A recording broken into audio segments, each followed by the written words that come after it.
Halo, selamat datang di channel Story Adiguna, tempat di mana kalian bisa menemukan konten-konten menarik dan menghibur. Jangan lupa untuk like, comment, dan subscribe. Jangan lupa untuk nyalakan loncengnya agar kalian tidak ketinggalan konten-konten seru lainnya. Let's go! Bab 209. Setelah kalah 6 game, Heng Yuezong akhirnya bisa memenangkan 1 game. Melihat Nan Gongyue di atas panggung, pembangkit tenaga listrik dari segala arah menghela napas lagi. Tidak ada ketegangan tentang kemenangan Heng Yue dalam pertempuran ini. Ini hanya permainan, jadi bagaimana jika aku mengirimmu pergi? Cheng Kun di kursi tinggi tersenyum main-main. Di tengah diskusi, Meng Yunran, orang ke-6 dalam kisah nyata Sekte Zhengyang, telah menggigit peluru dan memasuki arena pertempuran. Kakak senior Namong, tolong beritahu saya. Meng Yunran mengorbankan senjata spiritual begitu dia memasuki panggung pertempuran. Itu adalah piring gosip, setelah dikorbankan, dengan cepat menjadi besar dan ditekan ke arah Namong Yue. Namong Yue tidak bergerak, dia hanya mengangkat tangannya dan menamparnya dengan kasar. Pound! Segera, piring gosip Meng Yunran berdengung dan bergetar, dan semuanya terbang keluar, bahkan Meng Yunran menderita serangan balik, darah di tubuhnya bergolak, dan dia tidak bisa membantu tetapi memuntahkan seteguk darah. Suara mendesing. Di sisi ini, sosok cantik Namong Yue anggun, dan dia melangkah di depannya dalam 2 atau 3 langkah sebelum Meng Yunran dapat menstabilkan tumitnya. Ada segel besar dari tangan batu giok. Engah, Meng Yunran terluka lagi, memuntahkan darah di tempat, dan dengan cepat mundur, tetapi Nan Gongyue bahkan lebih cepat, dengan sosok seperti hantu, dan ketika dia hanya berjarak 10 kaki dari Meng Yunran, dia melambaikan tangan gioknya lagi. Engah. Meng Yunran bahkan tidak punya waktu untuk menggunakan teknik mendalam untuk bertahan, dan terbang keluar dari platform pertempuran di tempat. Dengan baik, pertempuran berakhir begitu cepat, sehingga pembangkit tenaga listrik dari segala arah tidak dapat bereaksi untuk sementara waktu. Ini terlalu cepat. Bagus, entah siapa yang tiba-tiba melolong, yang mengejutkan penonton dari segala arah. Bagus, sebelum penonton dari segala arah bisa bereaksi, seseorang tiba-tiba berteriak, sehingga teh yang baru saja diminum seseorang ke dalam mulutnya semuanya menyembur keluar.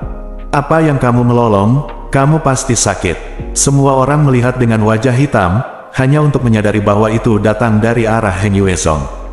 Di tempat Heng Yuezong, Si Tunan dan Ye Chen menggenggam bahu mereka dan berteriak, dan masing-masing memegang tongkat kecil di tangannya. Ada juga bendera kecil yang diikatkan pada tongkat itu, dan yang terukir di bendera itu adalah Heng, kata Yue. Kakak senior perkasa, dan kakak senior mendominasi. Keduanya orang-orang mengibarkan bendera dan berteriak. Bukankah kamu hanya memenangkan 1 pertandingan? Bagaimana dengan itu? Semua penonton memandang Si Tunan dan Ye Chen seperti orang bodoh. Melihat Yang Dingtian dan yang lainnya, mereka masing-masing menggosok alis mereka. Mereka tidak pernah berpikir bahwa Si Tunan dan Ye Chen, 2 hal kecil, akan keluar dan membuat keributan, tetapi seperti Ye Ruxue, mereka hanya memalingkan muka, bertindak seperti kita tidak mengenal kedua orang ini. Apakah Heng Yuezong benar-benar tak tertahankan? Dia sangat bersemangat setelah hanya memenangkan 1 pertandingan. Hei, ini hanya memenangkan 1 pertandingan, jadi ributlah. Orang-orang Zhengyangzong tampak menghina, tidak peduli berapa banyak kamu menang, kamu tidak akan bisa mencapai final. Kamu hanya badut dari awal hingga akhir. Setelah 1 episode, Si Tunan dan Ye Chen dibawa kembali ke tempat duduk mereka oleh Chu Xuaner dan Wu Changqing. Di pertandingan berikutnya, tidak ada hubungannya dengan Sekte Heng Yue, itu adalah duel antara Sekte Zhengyang dan Sekte Qingyun. Ledakan, ledakan, segera, ada suara menggelegar di panggung pertempuran. Para murid dari Sekte Zhengyang dan Sekte Qingyun tidak lemah dalam kultivasi mereka, dan mereka berperingkat rata di sekte masing-masing.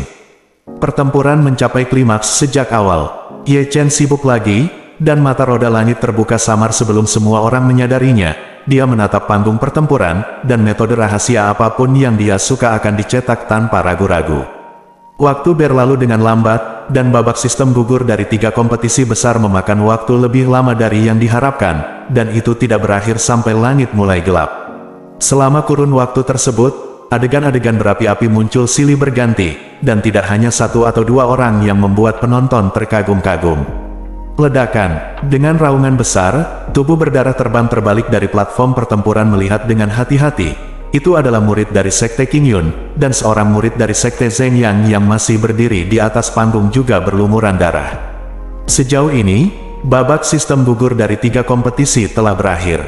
Zheng Yangzong Huayun dan Heng Yuezong Liu Yi datang ke panggung untuk berhadapan. Ketika Wu Changqing mengumumkan nama lawan terakhir, semua mata penonton juga tertuju ke atas panggung. Di arah Zheng Yangzong dan Heng Yuezong, ada lebih banyak desahan dan desahan gelap di mulutnya. Kurasa aura Liu Yi tidak begitu kacau. Sangguan Bo dari keluarga Sangguan memandang Liu Yi dan mengelus janggutnya tanpa sadar. Ini luka Tao. Melihat Liu Yi, mata tua Zuge sedikit menyipit. Biografi sejati Dantang Heng Yue dilukai oleh Dao, dan aku khawatir dia bahkan tidak bisa menampilkan 60% dari kekuatan tempurnya. Biyu melirik Liu Yi dan merenungkan, hanya saja dia bertarung melawan Huayun. Suan Chen, garis keturunan Liu Yi, kamu seharusnya sudah familiar dengannya. Dalam kehampaan, Dong Huang Taixin, yang sudah lama tidak berbicara, memandang Suan Chen di sampingnya dengan penuh minat. Dia harus menjadi keturunan dari murid ketiga Ku Yun Qiu. Suan Chen berkata, dan kemudian melirik Huayun ke arah Zheng Yangzong. Adapun anak kecil bernama Huayun, jika seperti yang diharapkan, mereka harus menjadi keturunan magang tertua saya Yuji. Itu benar-benar segar. Dong Huang Taixin tersenyum santai. Keturunan magang pertama dulunya adalah keturunan sejati pertama dari Sekte Zhengyang, dan keturunan magang kedua adalah Qingyun. Yang pertama benar biografi Sekte. Keturunan dari 3 magang adalah biografi sejati pertama dari Sekte Heng Yue. Ketiganya adalah jenius yang tidak biasa yang langka dalam 100 tahun. Melihat mereka, saya tidak bisa tidak mengingat ketiga magang Anda yang luar biasa. Sayang sekali ada tubuh misterius di era ini. Fuya di sampingnya menghela nafas secara diam-diam. Mereka semua hanyalah foil. Ketika mereka bertiga berbicara, Huayun, yang berada di bawah, sudah mendarat dengan elegan di tanah. Setelah bangun di platform pertempuran, dia tidak lupa untuk melirik Liu Yi di sisi Heng Yuezong dengan penuh minat. Jika kamu takut kalah, kamu tidak perlu naik. Liu Yi tersenyum sedikit, tetapi tidak berbicara, perlahan bangun. Saudaraku, jika mungkin, jangan melawan pertempuran ini. Ye Chen juga berdiri, dan dengan lembut meraih lengan baju Liu Yi. Murid-murid Heng Yue tidak pernah takut berperang. Liu Yi sedikit tersenyum, dan dengan lembut mendorong telapak tangan Ye Chen menjauh. Kurang dari BR lebih besar dari, saudaraku. Ye Chen masih ingin menghentikannya, tetapi Liu Yi telah melangkah ke panggung pertempuran. Dalam waktu singkat barusan, dia dengan jelas melihat semacam tekad fana di mata Liu Yi. Dentang, ada suara menusuk di medan perang. Engah. Ketika Ye Chen melihat ke atas, Liu Yi sudah memuntahkan seteguk darah. Wajahnya pucat, napasnya tidak teratur, ada selokan darah tebal di dadanya, dan ada bekas pedang yang memuntahkan darah di bahu kirinya. Mengapa? Melihat Liu Yi seperti ini, ada desahan dan desahan dari segala arah. Jika tidak ada Jining Suang, maka Huayun adalah biografi sejati pertama dari Sekte Zhengyang dalam arti tertentu. Peringkat Huayun di Sekte tersebut sama dengan peringkat Liu Yi di Sekte tersebut. Duel antara murid dengan level yang sama seharusnya luar biasa, tetapi karena Liu Yi terluka, dia bahkan tidak bisa menampilkan 60% dari kekuatan bertarungnya, jadi dia benar-benar ditekan sejak awal, dan sampai sekarang, dia masih kalah, tidak bisa membalik. Liu Yi, aku benar-benar memikirkanmu. Huayun tidak terus menyerang, tetapi menamparkan bahunya dengan debu sambil tertawa main-main. Gerakan ini sepertinya mengabaikan Liu Yi. Sekarang kamu tidak memenuhi syarat untuk menjadi lawanku. Huayun tersenyum tipis, lalu menatap Liu Yi. Liu Yi tetap diam, tapi ekspresinya sangat tenang. Di bawah perhatian semua orang, jari itu menyapu sudut mulut, diwarnai dengan darah yang meluap dari sudut mulut, lalu dengan lembut mengusapnya di antara alis. Segera, mata Huayun di sisi berlawanan tiba-tiba sedikit menyipit. Saudara Master Sekte, di kursi Heng Yuezong, ekspresi Daoxuan berubah, dan mereka semua memandang Yang Dingtian, seolah-olah mereka tahu bahwa Liu Yi akan menggunakan teknik rahasia tabu yang menakutkan. Yang Dingtian menarik napas dalam-dalam, tetapi dia tidak berbicara, tetapi tinju di lengan bajunya memutih saat Liu Yi membentuk segel. Lagi pula dia akan menggunakan teknik terlarang. Chu Xuaner menghela nafas secara diam-diam. Teknik terlarang, gumam Ye Chen, dan menatap Liu Yi tanpa sadar. Bab 210. Di atas panggung, setelah Liu Yi menyeka darah di antara alisnya, temperamennya tiba-tiba berubah, seperti pedang tajam keluar dari sarungnya, nafas yang tidak teratur di tubuhnya langsung memadat, dan bekas luka di sekujur tubuhnya, itu juga sembuh dengan cepat, dan rambut panjang hitam legam juga memutih dengan kecepatan yang terlihat dengan mata telanjang, dan rune berdarah muncul di antara alis. Melihat ini, Ye Chen menyipitkan matanya. Melalui mata Xianlun, dia melihat bahwa darah di tubuh Liu Yi terbakar, dan kekuatan spiritual mengalir dengan cepat, mengalir ke meridian utama seluruh tubuh, dan kekuatan yang kuat perlahan pulih. Anak ini gila, Pak Tua Zuge mendecakkan lidahnya di antara penonton ke segala arah. Ini upaya putus asa, keluarga Sangguan Bo tidak bisa menahan desahan, seolah-olah dia tahu metode rahasia apa yang digunakan Liu Yi. Aku sudah mengalami cedera Dao, dan kemudian menggunakan teknik terlarang yang menakutkan, bahkan jika aku tidak mati dalam pertempuran ini, aku mungkin akan menjadi lumpuh. Dalam kehampaan, Fuya menggelengkan kepalanya tanpa daya, dan dia melakukannya jangan lupa untuk melirik Suan di sampingnya Chen. Suan Chen tidak mengatakan apa-apa, hanya menghela nafas secara diam-diam. Tuan, teknik terlarang macam apa itu?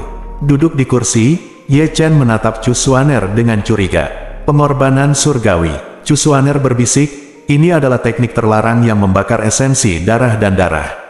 Itu dapat merangsang potensi dalam tubuh dalam waktu singkat dan menukar kekuatan yang kuat. Teknik terlarang ini memiliki waktu yang lama sejarah. Nenek moyang pertama dari 3 sekte menciptakannya, tetapi itu terdaftar sebagai teknik terlarang karena serangan baliknya terlalu mendominasi. Petik 2. Teknik terlarang telah digunakan, tampaknya kakak senior Liu Yi benar-benar akan melakukan yang terbaik. Ye Chen berkata dengan cemberut. Ledakan, gemuruh, pertempuran di arena telah dimulai. Liu Yi, yang telah menggunakan teknik terlarang dari pengorbanan surgawi, telah sangat meningkat kekuatannya, dan auranya samar-samar menutupi Huayun. Tembakannya sangat ganas, dan berbagai teknik rahasia muncul satu demi satu lain. Mari kita lihat berapa lama kamu bisa bertahan dalam waktu singkat untuk meningkatkan kekuatan tempurmu. Huayun mendengus dingin, cahaya spiritual keluar dari antara alisnya, melayang di udara, dan berubah menjadi pedang roh pembunuh. Zeng, Liu Yi mengorbankan pedang rohnya sendiri, kedua pedang roh itu masing-masing memiliki kelebihan dan kekurangannya masing-masing. Dalam duel di atas, suara setiap tabrakan sangat memekakkan telinga, dan para murid dengan basis kultivasi yang lebih lemah harus mengorbankan energi sejati mereka untuk melindungi tubuh mereka. Engah, darah memercik, menodai medan perang menjadi merah. Seperti yang dikatakan Huayun, meskipun Liu Yi, yang menggunakan teknik terlarang, telah meningkatkan kekuatannya secara signifikan, serangan balik dari teknik terlarang yang sombong ini juga menakutkan. Bangun napas, mulailah kerusuhan lagi. Apakah cedera Tao terjadi lagi? Ye Chen menyipitkan matanya sedikit di kursi, dan dia sepertinya bisa melihat celah di jiwa Liu Yi dari jarak jauh, yang tidak bisa disembuhkan. Lukanya ada di jiwa, gumam Ye Chen, mengerutkan kening. Akar seorang biksu terletak pada roh dan jiwa, jiwa itu misterius dan misterius. Begitu terluka, pasti akan mempengaruhi tubuh, dan cedera Tao Liu Yi terjadi pada jiwa, ini benar-benar berita yang mengerikan. Biarkan aku melihat berapa lama kamu bisa bertahan. Sementara Ye Chen sedang merenung, Huayun di panggung pertempuran menggunakan teknik rahasia yang menakutkan, membunuh pedang berdentang, energi pedang meluap, dikelilingi oleh guntur dan kilat, dan menusuk Chang Hong dengan pedang, dengan kekuatan yang tak tertandingi. Engah, tubuh Liu Yi ditusuk, ditambah dengan serangan balik dari teknik terlarang dan timbulnya luka-luka Tao, dia hampir jatuh. Hari pertunjukan Tai Chi, Liu Yi dengan paksa menstabilkan sosoknya, memegang pedang di satu tangan, berdiri tegak di depannya, darah di sisi lain, berlumuran di pedang. Segera, dengan tubuhnya sebagai pusat, rune kuno berubah menjadi satu demi satu, mengelilingi tubuhnya, masing-masing dengan aura berkedip, masing-masing tampaknya memiliki spiritualitas, mengikuti lintasan di mata, diatur menjadi gosip Tai Chi. Selama periode ini, Liu Yi terus muntah darah. Tidak ada jejak darah di wajahnya. Mungkin serangan balik dan cedera Tao terjadi pada saat yang sama, memandikan seluruh tubuhnya dengan darah, bahkan pedang panjang yang bergetar di tangannya tangan sulit dikendalikan. Tidak ada batasan untuk yin dan yang. Di sisi berlawanan, Huayun mendengus dingin, juga dalam posisi yang sama, memegang pedang dengan satu tangan, berdiri tegak di depan tubuhnya, dengan satu tangan berlumuran darah, dilumuri pedang, dan rune mengelilingi tubuhnya, mengatur diri mereka sendiri, membentuk gosip yin dan yang. Tuan, Taiji Yantian dari Brother Liu Yi dan Yin Yang Wuji dari Huayun terlihat seperti semacam seni rahasia. Duduk di kursi, Ye Chen menatap Chu Xuaner lagi. Chu Xuaner sedikit mengangguk, kedua teknik rahasia itu berasal dari Taoisme Taiwuji dari leluhur tiga sekte saya, tetapi setelah lelaki tua itu meninggal, keturunan dari ketiga sekte itu memiliki perbedaan karena Taoisme Taiwuji, dan mereka adalah dibagi menjadi dua faksi. Satu sekolah mengubah dunia menjadi Tai Chi, yaitu Taiji Yantian saudaramu Liu, dan sekolah lain mengubah dunia menjadi Yin dan Yang, yaitu Yin Yang Wuji Huayun. Master berpikir bahwa Taiji Tian dan Yin Yang Wuji lebih lemah dan lebih kuat. Petik 2. Tidak ada perbandingan. Chu Xuaner berbisik, dua metode Taoisme memiliki kelebihannya sendiri. Dalam hal kekuatan, mereka sebanding. Petik 2. Jika ini masalahnya, akan sulit bagi kakak senior Liu Yi untuk menang. Ye Chen mengerutkan kening, tubuhnya sudah sangat buruk. Saya khawatir setelah pukulan ini, dia akan kehilangan kekuatan bertarungnya di tempat. Taiji Yantian, tidak ada batasan untuk Yin dan Yang. Segera setelah Ye Chen selesai berbicara, ada dua teguran lembut dari panggung pertempuran, dan diagram 8 Tai Chi dan diagram 8 Yin Yang, yang juga disusun dalam rune, bertabrakan bersama. Ledakan, segera, raungan menakutkan, bergema ke segala arah, dan kemudian, lingkaran aurora yang menakutkan dengan cepat meluas di sekitar 2 rune dan 8 trigram. Pohon-pohon kuno yang menjulang tinggi di sekitar tempat itu terputus dalam sekejap, sementara dinding batu yang keras terbelah seperti tahu. Kekuatan ini terlalu kuat, ada seruan dari segala arah, dan semua orang terdiam. Dia menatap tajam ke platform pertempuran. Ledakan, ledakan, gosip Taiji dan gosip Yin yang masih bertarung, dan rune yang diatur juga runtuh satu persatu dengan kecepatan yang terlihat dengan mata telanjang. Kakak, tunggu, Situ Nan dan yang lainnya sudah berdiri, mengepalkan tangan. Seperti Yang Dingtian dan yang lainnya, mereka memiliki wajah khawatir, karena kulit Liu Yi telah retak, dan darah meluap di sekujur tubuhnya. Serangan balik dan luka tahu menyebabkan dia tidak dapat berdiri diam. Dibandingkan dengan Liu Yi, meskipun Huayun juga terluka, auranya masih agung, dan kekuatan lanjutannya terus bergulir. Engah, di bawah perhatian semua orang, Liu Yi akhirnya mengulurkan tangan hingga batasnya, menyemburkan seteguk darah, membuat seluruh tubuhnya terhuyung-huyung, dan hampir jatuh, dan saat darahnya menyembur, gosip Tai Chi yang didukungnya juga menghilang karena kekurangan itu. Tanpa dukungan kekuatan spiritual, itu terus runtuh. Hancurkan untukku. Huayun mengambil kesempatan itu, kekuatan spiritualnya melonjak, dan 8 diagram Yin yang dia kendalikan dengan kuat mengalahkan diagram 8 Tai Chi, menghancurkan rune dari diagram 8 Tai Chi menjadi kehampaan. Sebelum selesai, gosip Tai Chi dihancurkan, dan gosip Yin yang menghantam Liu Yi. Engah, Liu Yi memuntahkan darah lagi, dan seluruh tubuhnya terbang terbalik. Ketika dia mendarat, sudah ada genangan darah. Kekuatan spiritualnya habis, luka dao, dan mantra terlarang menjadi bumerang, membuatnya tidak bisa bertarung lagi, dan pingsan. Taiwuji Taoisme, atau Sekte Zeng yang saya adalah sekte asli. Cheng Kun di kursi tinggi mencibir, dan tidak lupa melirik Yang Dingtian dan yang lainnya sambil berbicara. Mengapa kekalahan Liu Yi membuat semua penonton menghela nafas? Bukan karena Liu Yi berada pada posisi yang kurang menguntungkan dalam teknik rahasia, tetapi dia tidak berada di garis awal yang sama dengan Huayun sejak awal. Reaksi dari cedera tahu mencegahnya menampilkan kekuatan tempur puncaknya. Meskipun dia menggunakan teknik terlarang untuk secara paksa meningkatkan kekuatan tempurnya, tapi kekalahan juga diharapkan. Bersambung,